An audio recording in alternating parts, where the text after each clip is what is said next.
Hi everyone, I wanted to start the slip orientation outside. I am on the corner of Ellsworth and Van Buren, and I wanted to show you where Miley is located.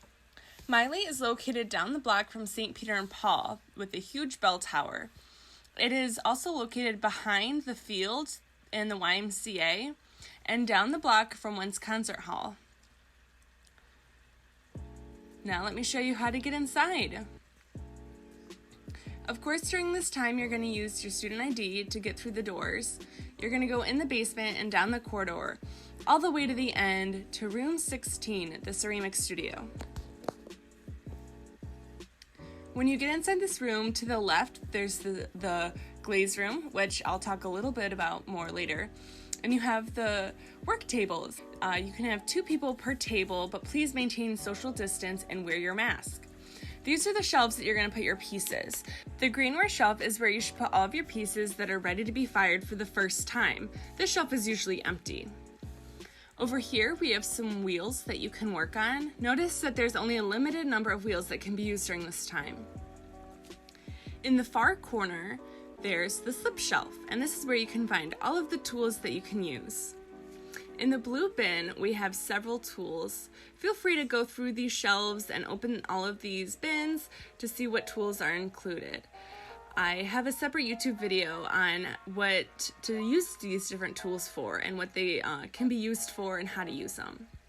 In this bag, there are needle tools, which come in super handy. You can use this for a lot, and they always come in handy.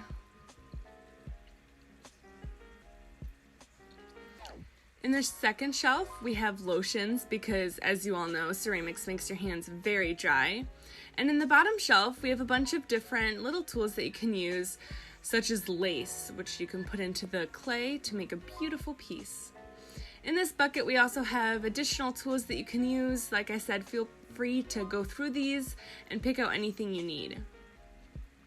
There's also buckets that you can use for holding water or slip or old pieces.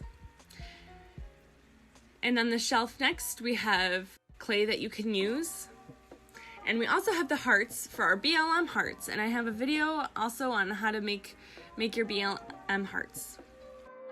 When you're done for the day and ready to clean up, please bring all of your materials to the sink and wipe them down. You can also use the sponge that is located at the sink to wipe down your area that you were using. For example, the table or possibly the wheel. If you have a lot of clay, please throw it in the bin located by the door. This is another tool that can come in handy, and I have another video on how to use that. In this room, this is the glaze room. So this room has a bunch of different glazes that you can use. These are the high fire test tiles that are in the gas kiln, and these are the test tiles for the electric kiln. So they show you what the glaze will turn out when you layer them. And this is the sprayer, which I have another video on how to use the sprayer.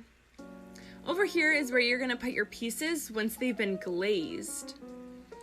Like I said, this is the gas kiln shelf, and over here next to it we have the electric kiln shelf. So depending on which one you want your glaze to go in, electric or gas. And that concludes the orientation for slip. If you have any questions, please feel free to reach out to either me or Jess and email us or message us on Instagram. Thanks!